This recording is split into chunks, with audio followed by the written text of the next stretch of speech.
Kita sebagai umat muslim seyogyanya mengetahui kisah-kisah Nabi karena dia.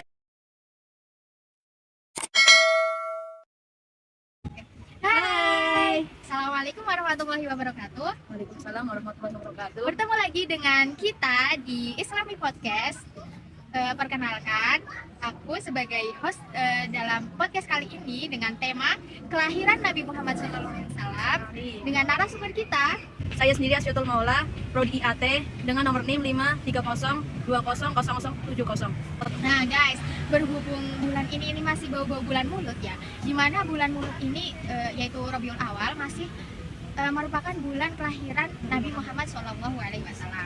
Nah, kita sebagai umat muslim seyogyanya tahu kisah-kisah Nabi, dari kelahiran Nabi, hijrah Nabi, perjuangan Nabi dan umat Islam terdahulu para sahabat Nabi dalam memperjuangkan Islam hingga wafatnya Nabi, hingga sekarang Islam menjadi agama yang mayoritas penganutnya. Nah, contoh. Nah, salah satunya sekarang nih kita akan mendengarkan kisah tentang kelahiran Nabi Muhammad SAW bersama narasumber kita, Mbak Asri. Nabi Muhammad itu lahir hari Senin, tanggal 12 Rabiul Awal tahun Gajah. Nabi Muhammad itu dilahirkan dari Sayyid Abdullah dan Ibu Siti Aminah. Kenapa dinamakan tahun Gajah pada saat beliau lahir? Karena pada saat itu ada peristiwa penyerbuan pasukan gajah yang ingin menghancurkan Ka'bah. Namun sebelum pasukan gajah itu menghancurkan Ka'bah, Allah sudah menyelamatkan Ka'bah itu sendiri dengan mengirimkan burung ababil untuk menyerang pasukan Abraha. Pada saat Rasulullah lahir, keluarlah cahaya yang menyinari kerajaan-kerajaan di Syam. Itu merupakan karunia atau mukjizat dari Nabi Muhammad SAW. Pada saat Nabi lahir, Siti Aminah mengirim salah satu seseorang untuk mengabarkan bahwa Nabi Muhammad lahir kepada kakeknya yang bernama Abdul Muthalib. Nah, terus pada saat itu Nabi Abdul Muthalib langsung menemui Siti Aminah dan langsung menggendong Nabi Muhammad SAW dan langsung dibawa ke Ka'bah. Dan di situ Abdul Muthalib pada saat menggendong Nabi Muhammad mendoakan Nabi Muhammad di pinggir Ka'bah. Dan di saat itu Abdul Muthalib langsung menamai cucunya dengan nama Muhammad, Nabi Muhammad SAW. Nabi Muhammad pada umur 3 hari, Siti Aminah langsung mengirimkan Nabi Muhammad ke Bani As'ad untuk menyusuinya ke orang lain yang bernama Halimah As-Sa'diyah. Kemudian pada saat Nabi Muhammad umur 5 tahun, Nabi Muhammad itu dibelah dadanya oleh malaikat Jibril. Jadi pada suatu saat Nabi Muhammad itu sedang bermain sama teman-temannya. Lah, Nabi Jibril itu datang menemui Nabi Muhammad, langsung membawa Nabi Muhammad ke suatu tempat dan membaringkan Nabi Muhammad. Nah, terus Nabi Muhammad dibelah dadanya dan diambil hatinya oleh malaikat Jibril. Dan malaikat Jibril mengambil hatinya untuk membersihkan hati tersebut dengan air Zam-Zam. Tujuan malaikat Jibril mengambil hati Nabi Muhammad dan membersihkan agar sesuatu yang negatif dari Nabi Muhammad itu dibuang. Dan pada peristiwa ini Halimah As-Sa'diyah merasa khawatir pada Nabi Muhammad karena peristiwa tadi, pembelahan dada. Nah, akhirnya Halimah As-Sa'diyah itu mengembalikan Nabi Muhammad kepada Siti Aminah dan menceritakan kejadian yang tadi. Nah, akhirnya Siti Aminah itu menerima Nabi Muhammad SAW.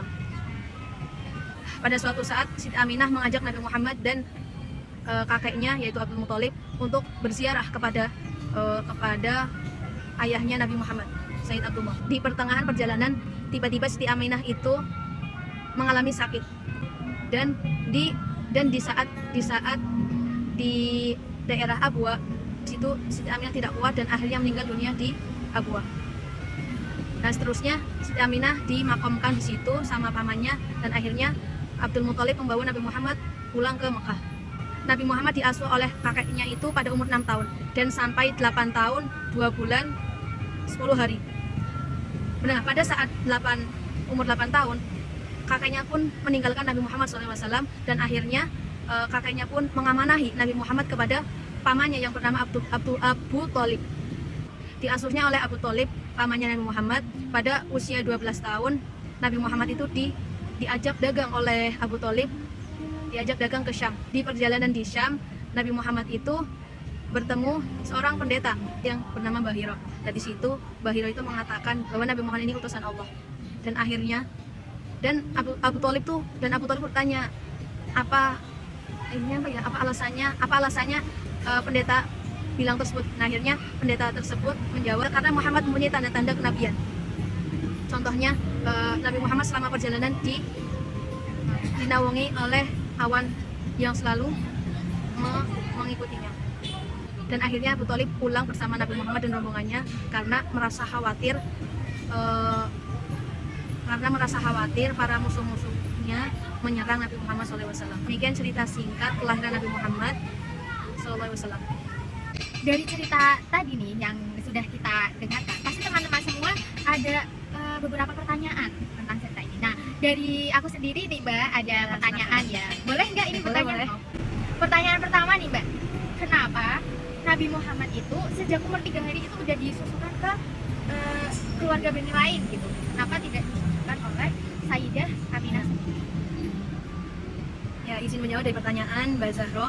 Jadi kenapa sih Nabi Muhammad itu pada umur 3 hari nggak disusuin oleh ibunya sendiri? Kenapa disusuin ke Bani lain, ke orang lain gitu?